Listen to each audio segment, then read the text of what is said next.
ओम नमो भगवते वासुदेवाय। ओम नमो भगवते वासुदेवाय। ओम नमो भगवते वासुदेवाय। श्रीमद् भागवतम तीसरा कैंटो 29वां अध्याय और 16वां श्लोक। तो हमने पिछले श्लोक में सुना कि भक्त को अपने नियत कर्मों को करना चाहिए। तो नियत कर्म क्या होते हैं? जैसे हम लोग अपने अपने आश्रम में हैं, हमारा आश्रम गृहस्थ है, किसी का ब्रह्मचारी है इत्यादि, तो उसके अंतर्गत कुछ कार्य हैं उसको करना चाहिए। यानी कि ऐसा नहीं है कि मेरी बीवी बहुत तंग कर रही है, मुझे छोड़ दूंगा इसको, या मेरा पति मुझे बहुत तंग कर रहा है। अपने अपने आश्रम में रह के अपनी जिम्मेदारी निभाइए, लेकिन वो जिम्मेदारी कैसे निभाइए आगे बताया, इस तरीके से कि हम यशस्वी बने और बिना भौतिक लाभ के काम करें और यशस्वी बने, यानी कि परिवार इत्यादि को चलाएं इस प्रकार कि अपना स्वार्थ, अपना मतलब मैं और मेरा मेरा परिवार भी मेरा ही है, अपने परिवार के लिए ना जिए, बल्कि एक परिवार को एक एग्जाम्पल की तरह सेट करें कि देखिए ऐसे परिवार चलाए जा सकते हैं, ऐसे परिवार चलाते हुए भगवान की भक्ति करी जा सकती है और भगवत धाम को जाया जा सकता है। This should be the purpose of running a family life. आगे जाके बोलते हैं, मध्यश्रणया दर्शन स्पर्श पूजा स्तुति अभिवंदन भूतेषु मत भावनया सत्वेर असंगमेन च। भक्त को नियमित रूप से मंदिर में मेरी प्रतिमा का दर्शन करना, मेरे चरण कमल स्पर्श करना तथा पूजन सामग्री एवं प्रार्थना अर्पित करना चाहिए। उसे सात्विक भाव से वैराग्य दृष्टि रखनी चाहिए और प्रत्येक जीव को आध्यात्मिक दृष्टि से देखना चाहिए। अब यहाँ पर बता रहे हैं, कई बार लोग कहते हैं कहाँ लिखा है शास्त्रों में कि पूजा करनी चाहिए, मूर्ति पूजा गलत है, ये मन घड़ंत चीज़ है, ये अंधविश्वास है। किसने कहा? शास्त्रों में। कुछ लोग ऐसे भी हैं जो वेदों को मानते हैं, वेदों में ही पूजा की विधियां बताई गई हैं। यहाँ भागवतम है वेदों का सार, इसमें भगवान बता रहे हैं, कपिल भगवान देवती को, कि भक्त को नियमित रूप से मंदिर में मेरी प्रतिमा का दर्शन करना, चरण स्पर्श करना, पूजा सामग्री प्रार्थना अर्पित करना, ये सब करना चाहिए। प्रभुपा बता रहे हैं कि कुछ लोग ऐसे होते हैं नवदीक्षित, नवदीक्षित का मतलब हो गया न्यूफाइट, न्यू न्यू न्यू पर्सन, जो कि भक्ति में अभी नया नया है, श्रद्धा उसकी डीप नहीं है, उसको लगता है कि भगवान केवल मंदिर में है, तो मूर्ति के आगे अच्छा बिहेव करता है और बाहर जाके सारे गलत काम करता है। तो इसका इससे और आगे जो भक्त है, इस कारण से लोगों ने कई बार मूर्ति पूजा को थोड़ा सा ऐसा बोल दिया कि मूर्ति पूजा इज़ नॉट राइट, लोग इतना कुछ करते हैं बाहर जाके ऐसा करते हैं। तो बेसिकली न्यू पीपल हैं, अभी उनकी अट्रैक्शन कोमल है, अभी इतनी अट्रैक्शन नहीं है जितनी कि भक्त की होती है। भक्त की अट्रैक्शन है, जो भक्ति में एडवांस कर रहा है, वो भगवान को मूर्ति की तरह न देखकर, या ये ना देखकर कि भगवान केवल मंदिर में है, क्योंकि भगवान की शक्तियों को जानता है कि भगवान सर्वत्र हैं, और जो विग्रह रूप में मंदिर में खड़े हैं जिसको मूर्ति कहते हैं, वो और उनके रूप में कोई अंतर नहीं है, उनको मूर्ति की तरह नहीं देखता है, इसलिए उनकी केयर स्वयं भगवान की तरह करता है। इसलिए उनके वस्त्र इत्यादि बदलना, उनकी आरतियाँ करना सुंदर भाव से, उसका नज़रिया और भक्त का साधारण नव दीक्षित या नव दीक्षित मतलब न्यू कमर का नज़रिया बिल्कुल डिफरेंट होता है, क्योंकि भक्त एडिशनली ये भी सोचता है कि न केवल वो इस मंदिर में है, बल्कि वो कण कण में है, हर एक के हृदय में है। इसलिए हम सबको पंचांग प्रणाम करते हैं, जब भक्तों से मिलते हैं उनको प्रणाम करते हैं, क्योंकि उनके हृदय में हम मानते हैं कि इनके हृदय में भगवान हैं, तो उनको प्रणाम करते हैं। क्योंकि यहाँ लिखा है कि प्रत्येक जीव को आध्यात्मिक दृष्टि से देखना चाहिए, उनके शारीरिक अंतरों को नहीं देखना चाहिए। शारीरिक अंतरों से हम बिबिल्डर हो जाएंगे। कई बार लगता है कि जो बहुत सुंदर व्यक्ति है ना, उसका दिल बड़ा अच्छा होगा, ऐसा लगता है ना, मैं सुंदर सा व्यक्ति दिखता है तो उससे बात करने का मन करता है हमारा, वी गेट अट्रैक्टेड। कई बार पता नहीं होता कि उसका सुंदर व्यक्ति के पीछे कैसा दिल हो सकता है, कई बार बहुत ही कुरूप व्यक्ति है, उसके पीछे बहुत ही सुंदर हृदय हो सकता है। तो इसलिए शारीरिक नज़र से हम देखते हैं तो हम पद भ्रमित हो जाते हैं। इसलिए आजकल लोग शादी करते हैं तो केवल शारीरिक चीज़ को देखते हैं, कितनी सुंदर है, अगर दिल भी इतना सुंदर होगा ऐसा है नहीं वास्तव में। तो इसलिए हमें क्या देखना चाहिए? हमें आध्यात्मिक दृष्टि से देखना चाहिए कि हर किसी के अंदर वही भगवान है, जिसकी हम उस आधार पर हम देखेंगे तो क्या होगा, पंडिता समदर्शिना, जो एक हाथी को, एक चंडाल को, एक इन सबको एक नज़र से देखता है, आध्यात्मिक स्फुलिंग, ऐसा भक्त का दर्शन होना चाहिए बता रहे हैं। तो करना क्या है पहले कि नियमित रूप से मंदिर में उनका प्रतिमा का दर्शन करना, चरण कमल करना, यानी कि प्रतिमा की पूजा करना इत्यादि भी जरूरी है। ऑल्दो द्वापर युग में भगवान की विग्रह पूजा का प्रोस्क्राइब था, इस युग में अगर आपको भगवान धाम में जाना है तो हरि नाम लेना पड़ेगा, हरे कृष्ण महामंत्र जपना पड़ेगा। लेकिन इसका मतलब ये नहीं कि पूजा का प्रोसेस हटा दिया गया है। मुख्य प्रोसेस हरिनाम है, श्रवण कीर्तन मुख्य हो गया है। हाँ, लेकिन पूजा अर्चना भी उतनी ही इंपॉर्टेंट है। इसलिए शिला प्रभुपाद ने सवेरे उठते ही सबसे पहले मंगल आरती करते हैं, हम भगवान की आरती उतारते हैं, गुरु को प्रणाम करते हैं, हाँ, दर्शन करते हैं, नाचते हैं मंदिर के आगे। उसके बाद में पूरे दिन श्रवण कीर्तन करते रहते हैं। फिर हम शाम को गौर आरती करते हैं इत्यादि। इस तरीके से सिस्टम बनाया गया है। ऑल्दो द मुख्य प्रोसेस इज हरिनाम, लेकिन भगवान के विग्रह से क्या फ़ायदा होता है, हमें एक अटैचमेंट डेवलप होती है भगवान से।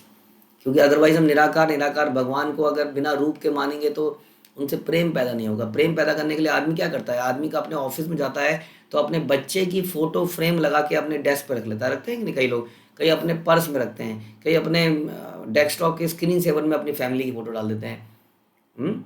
वाई? क्योंकि इसको देख के वो फीलिंग्स डेवलप होती हैं, अटैचमेंट डेवलप होती है। बस इसी अटैचमेंट को कृष्ण के लिए करना है। मूर्ति पूजा अब वास्तव में भगवान अगर उसको विधिवत तरीके से किया जाए तो भगवान साक्षात उसमें आ जाते हैं। हाँ, तो इसलिए बता रहे हैं कि उसको प्रणाम करना, ये शास्त्रों में बताया गया, भागवतम का श्लोक है कि ये करना चाहिए। स्वयं चैतन्य महाप्रभु ने इसको प्रेस्क्राइब किया। चैतन्य महाप्रभु ने रूप सनातन इत्यादि को बोला कि तुम्हें मूर्तियों की खोज करनी है, मंदिरों को स्थापित करना है। आप जानते हैं कि रूप गोस्वामी बड़े दुखी थे क्योंकि वो गोविंद देव जी के मंदिर को, विग्रह को ढूंढ नहीं पा रहे थे, जो कि जमीन के अंदर कहीं छुपा हुआ था। बाद में भगवान ने ही उनको गाइड किया कि कहाँ पर वो छुपा हुआ है, और आज वो गोविंद देव जी जयपुर में है। किस तरह से ये मूर्तियाँ भगवान के निर्देशन में ही प्रकाशित हुई। हाँ, तो ये बहुत बड़ा साइंस है वास्तव में। लेकिन हाँ, ये बात सही है कि जो व्यक्ति ये कहता है कि केवल मंदिर में भगवान है और भगवान की वहाँ खूब पूजा पाठ करी, बाहर जाके सारे कुकर्म किए, वो अभी न्यू कमर है, उसको थोड़ा समय और लगेगा। भगवान के सामने कम से कम आया तो सही, मस्तक तो झुकाया, कम से कम मंदिर में ही सही। धीरे धीरे उसके अंदर ये फीलिंग आएगी कि भगवान सर्वत्र हैं और हर जीव को उसी दृष्टि से देखना चाहिए, और ये देखना चाहिए कि भगवान सर्वत्र देख रहे हैं तो कैसे मैं गलत काम कर सकता हूँ, how can I do wrong thing, क्योंकि कृष्ण इज एवरीवेयर। लेकिन यहाँ पर एक इंपॉर्टेंट चीज़ हमें बता रहे हैं श्रील प्रभुपाद यहाँ पर तात्पर्य में, कि यद्यपि भक्त हर जीव को आध्यात्मिक स्तर पर देखता है, परपट में लिखा है, किंतु वह हर एक की संगति करने के लिए लालायित नहीं रहता। समझ में आ रहा है आपको बात? कि आप कहेंगे तो इसकी संगति को मना क्यों करते हैं आप, इनके साथ मत रहो, ऐसा क्यों कहते हैं, इनके साथ मत रहो।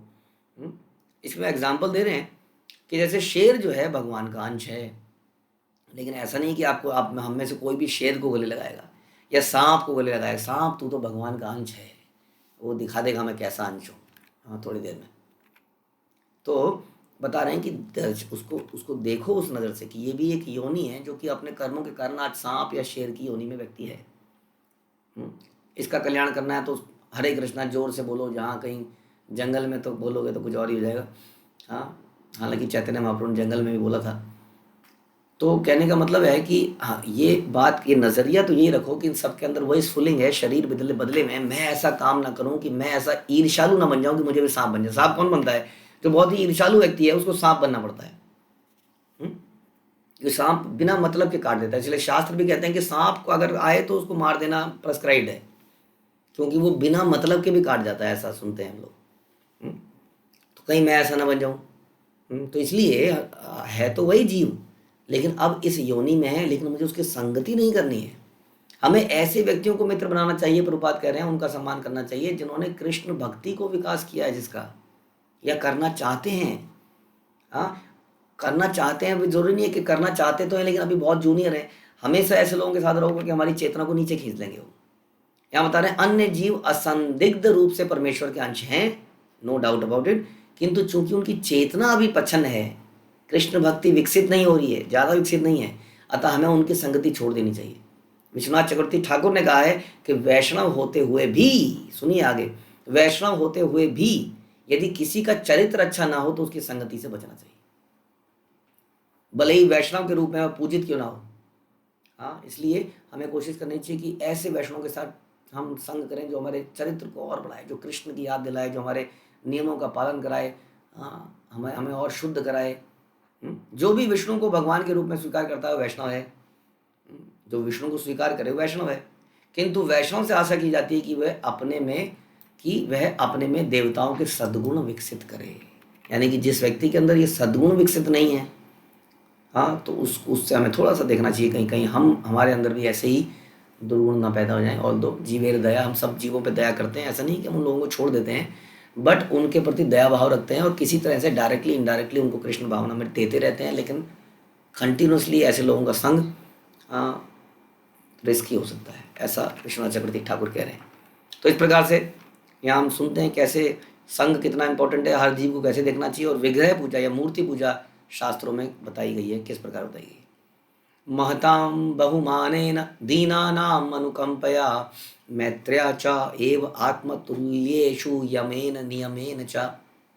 भक्त को चाहिए कि गुरु तथा आचार्यों को सर्वोच्च सम्मान प्रदान करे, करते हुए भक्ति करे। ये देखिए, ये भगवान बता रहे हैं, खुद भगवान ही बता रहे हैं, आचार्य माम अभी जाना थी, मुझे ही जानो तुम, आचार्य इज माई रिप्रेजेंटेशन।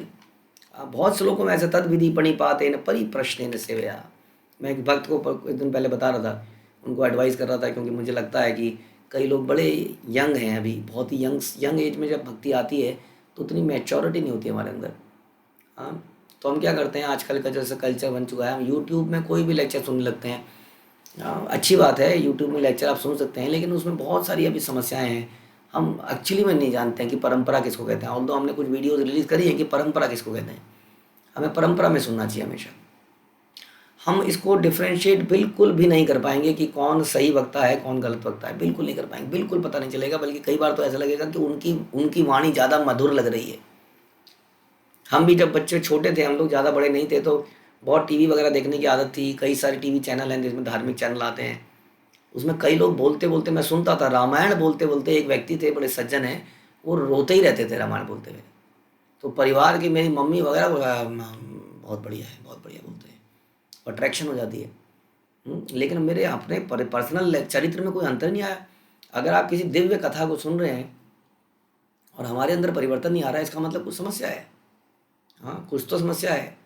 आप कहेंगे आप ही पापी हो, तो समस्या, पापी तो हम तब भी थे जब हमने शिला प्रभुपाद के इस मिशन में आए, तब भी हम खूब पापी रहे। हाँ, लेकिन जैसे ही यहाँ पर आए तो एकदम से ज़बरदस्त हृदय परिवर्तन हुआ।